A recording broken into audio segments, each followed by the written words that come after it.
Among past threats to the Republic, the Great Hyperspace War stands above all other wars in galactic history.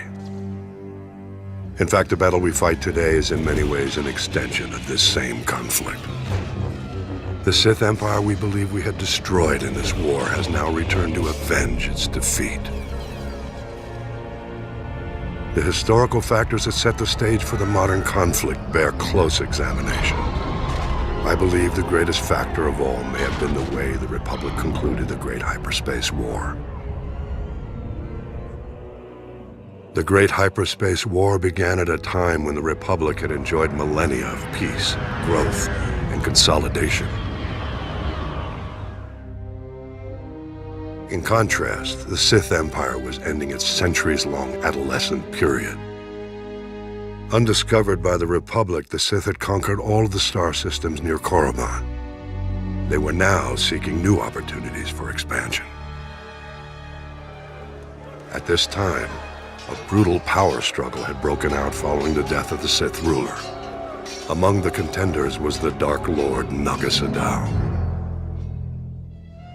Whether by chance or destiny, it was at this time that two Republic explorers stumbled onto Korriban. Naga Sadow seized this opportunity to gain political advantage. The explorers were imprisoned as spies, but Naga Sadow staged an attack to liberate the explorers. He left evidence, suggesting the attack was a Republic military operation. Leveraging the widespread fear of an impending Republic invasion, Naga Sadow rallied the Sith to unite behind his cause, a preemptive strike against their newly discovered enemies.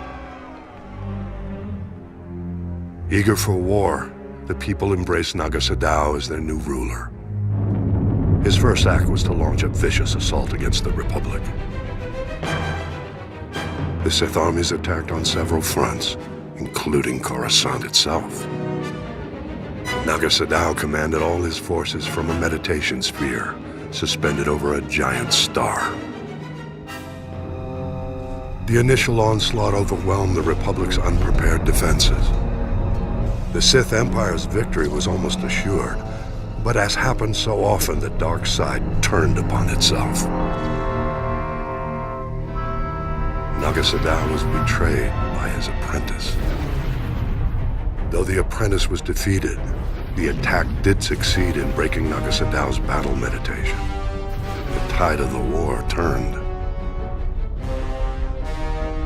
The Sith were lost without their leader's direction, and the Republic forces soon chased the invaders back to the very doorstep of Naga Sadow's meditation sphere. Recognizing his imminent defeat, the Sith Lord abandoned his forces and started a chain of events to destroy the nearby star and everything in its vicinity. Naga Sadow fled back to Korriban, only to discover renewed opposition to his rule. Civil war broke out, whittling away what was left of the Sith Empire's already weakened armies. Naga Sadow defeated the upstarts, but the Sith were defenseless when the Republic fleet attacked shortly thereafter. As the Republic fleet wiped up what remained of the Sith military, Naga Sadow fled again, this time into permanent exile on Yavin IV.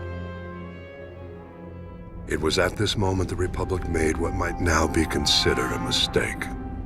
The Sith no longer posed a threat to the Republic, but the Supreme Chancellor was unsatisfied. Jedi and Republic forces were sent to Korriban and other Sith planets to ensure no remnants of the Sith Empire remained. It was this action which drove the surviving Sith to flee into deep space, with the new Dark Lord who rose to take Naga Sadow's place. The same Dark Lord they continue to call Emperor to this day.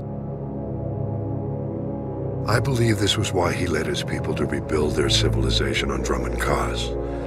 And this was why they returned 13 centuries later to get revenge against the Republic.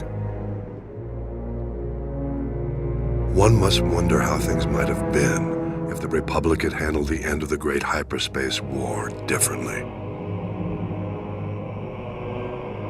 We mustn't forget, though, The conflict at the heart of the Great Hyperspace War and the war we fight today began even before the Sith Empire rose to power. I'll elaborate in the next holo record.